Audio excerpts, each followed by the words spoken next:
آج کا ہمارا موضوع ہے مومن کی نشانی۔ مومن کسے کہتے ہیں اور مومن کے سامنے جب اللہ رب العزت کا قرآن پڑھا جائے تو پھر اس کی کیفیت کیا ہوتی ہے؟ جب مومن کے سامنے حدیث نبوی صلی اللہ تعالی علیہ وسلم پیش کی جائے تو پھر اس کی کیفیت کیا ہوتی ہے؟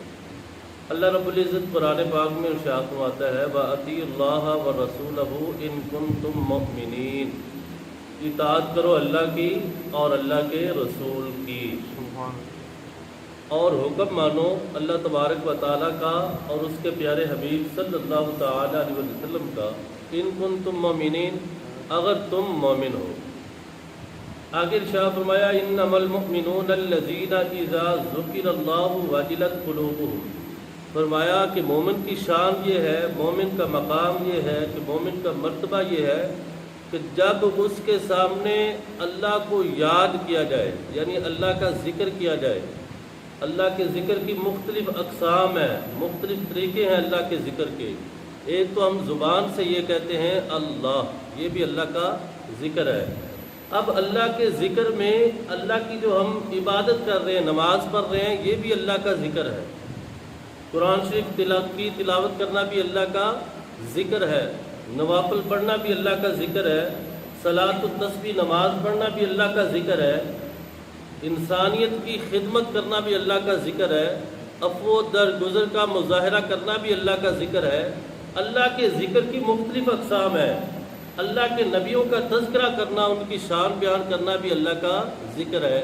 صحابہ کرام علیہم الرضوان کی شان بیان کرنا بھی اللہ کا ذکر ہے، اور یہ اللہ کی شان بیان کرنا بھی اللہ کا ذکر ہے۔ اللہ کا ذکر دیکھیے کتنا وسیع ہے، جب زمین کا ذرہ، آسمان کا ذرہ ذرہ اللہ کا ذکر کرتا ہے، گویا کہ کائنات کے اندر جس چیز کا بھی ہم ذکر کریں گے وہ حقیقت میں اللہ کا ذکر ہوگا، اللہ کا تذکرہ ہوگا، کیونکہ اللہ نے ہی ہر چیز کو پیدا کیا ہے۔ فرمایا اذا ذکر اللہ، جب اس کے سامنے اللہ کا ذکر کیا جائے، واجلت قلوبہم، انسان جو مومن ہے اس کی نشانی پہلے بیان کی گئی ہے۔ جب اس کے سامنے اللہ کا ذکر کیا جاتا ہے، اللہ کا تذکرہ کیا جاتا ہے، تو اس کا دل جو ہوتا ہے وہ ڈر جاتا ہے، اس کے دل کے اوپر ایک خوف طاری ہو جاتا ہے، اللہ کی طرف سے وہ ڈر جاتا ہے۔ ڈرتا کس بات سے ہے؟ کہیں مجھ سے اللہ کی نافرمانی نہ ہو جائے، کہیں اللہ کے رسول کی نافرمانی نہ ہو جائے، کہیں قرآن کی خلاف ورزی نہ ہو جائے، کہیں اللہ اور اللہ کے رسول صلی اللہ تعالی علیہ وسلم کی نافرمانی میں زندگی نہ بسر ہو جائے۔ اس لیے وہ ڈرتا ہے کہ زبان سے کہیں جھوٹ نہ نکل جائے، کہیں میں چوری نہ کر بیٹھوں، غیبت نہ کر بیٹھوں، چغلی نہ کر بیٹھوں، یا اور طرح طرح کے گناہوں میں مبتلا نہ ہو جاؤں، اور جس کی وجہ سے اللہ تعالیٰ مجھے سزا دے دے۔ اب یہ جو ڈر جانا ہے، دل کے اندر خوف خدا پیدا کر لینا ہے۔ اے میرے بھائی غور کیجئے گا، خوف خدا وہ عبادت ہے جس کے دل کے اندر خوف خدا آ جاتا ہے۔ اللہ تبارک و تعالیٰ نے اس کے لیے ایک جنت نہیں بلکہ 2 جنتوں کا وعدہ فرمایا۔ سبحان اللہ۔ نماز پڑھنے والے کو 1 جنت ملے گی، روزہ رکھنے والے کو 1 جنت ملے گی، زکوٰۃ ادا کرنے والے کو 1 جنت ملے گی، حج کرنے والے کو 1 جنت ملے گی۔ لیکن جس نے خوف خدا کی وجہ سے آنسو بہائے، اللہ سے ڈر گیا، ندامت کی، وَلِمَنْ خَافَ مَقَامَ رَبِّهِ جَنَّتَانِ، اللہ تعالیٰ فرماتا ہے جو مجھ سے ڈر جاتا ہے میں اس بندے کو 2 جنتیں عطا فرماؤں۔ سبحان اللہ۔ 1 جنت نہیں، 2 جنتیں۔ سبحان اسی طرح حدیث پاک میں سرکار دو عالم صلی اللہ تعالی علیہ وسلم نے ارشاد فرمایا 2 آنسو جو ہے، 2 قطرے اللہ تبارک و تعالیٰ کو بڑے زیادہ پسندیدہ ہے۔ ایک جو اللہ کے خوف سے ڈرتا ہے اور ڈر کی وجہ سے اس کی آنکھ سے جو آنسو کا قطرہ گرتا ہے، اللہ تبارک و تعالیٰ کو یہ بہت زیادہ پسندیدہ ہے۔ سبحان اللہ۔ اور دوسرا قطرہ جو ہے وہ شہید کے خون کا قطرہ ہے۔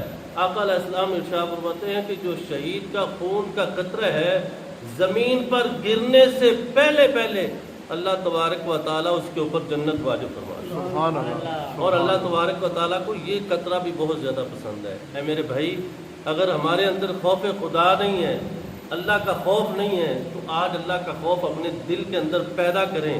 یہ جو سیاہ دل ہے، جس کے اندر گناہ کر کر کے یہ سیاہ ہو چکا ہے، جب ہمارے اندر خوف خدا آ جائے گا، اللہ کی طرف سے خوف آ جائے گا تو یہ جو سیاہ دل ہے یہ نور میں تبدیل ہو جائے گا، سبحان اللہ، اس کے اندر نورانیت آنا شروع ہو جائے گی۔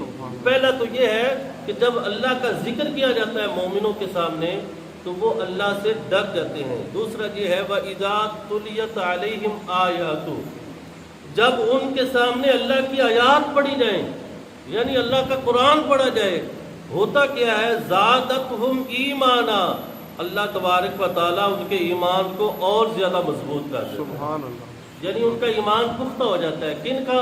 جن کے سامنے اللہ کا ذکر کیا جاتا ہے، مومنوں کے سامنے ان کے ایمان کو مضبوطی مل جاتی ہے، قوت مل جاتی ہے، طاقت مل جاتی ہے، اور زیادہ وہ ایمان میں پختہ ہو جاتے ہیں۔ اور کیا ہوتا ہے وَعَلَىٰ رَبِّهِمْ يَتَوَكَّلُونَ، اور ان کا جو بھروسہ ہوتا ہے، توکل ہوتا ہے، وہ اللہ پر اور زیادہ بڑھ جاتا ہے۔ جب ان کے سامنے اللہ کا ذکر کیا جائے، مومن کی نشانی دیکھیے کہ مومن کے سامنے اللہ کا ذکر کیا جائے تو سب سے پہلے تو وہ اللہ سے ڈر جاتا ہے، خوف خدا اس کے دل میں پیدا ہو جاتا ہے۔ دوسری نشانی یہ ہے کہ اس کے ایمان کی ترقی، ایمان کی مضبوطی ہو جاتی ہے، ایمان کی پختگی ہو جاتی ہے۔ تیسری نشانی مومن کی یہ ہے وَعَلَىٰ رَبِّهِمْ يَتَوَكَّلُونَ، اس کا اللہ پر بھروسہ بڑھ جاتا ہے، توکل علی اللہ اور زیادہ ہو جاتا ہے، وہ اللہ پر اور زیادہ توکل کرنا شروع کر دیتا ہے۔ برکات اللہ تبارک و تعالی ہمیں مومنوں کی جو نشانیاں ہیں ان کو اپنانے اور مومنوں کی صفوں میں کھڑا ہونے کی توفیق عطا فرمائے۔ وآخر دعوانا ان الحمد للہ رب العالمین۔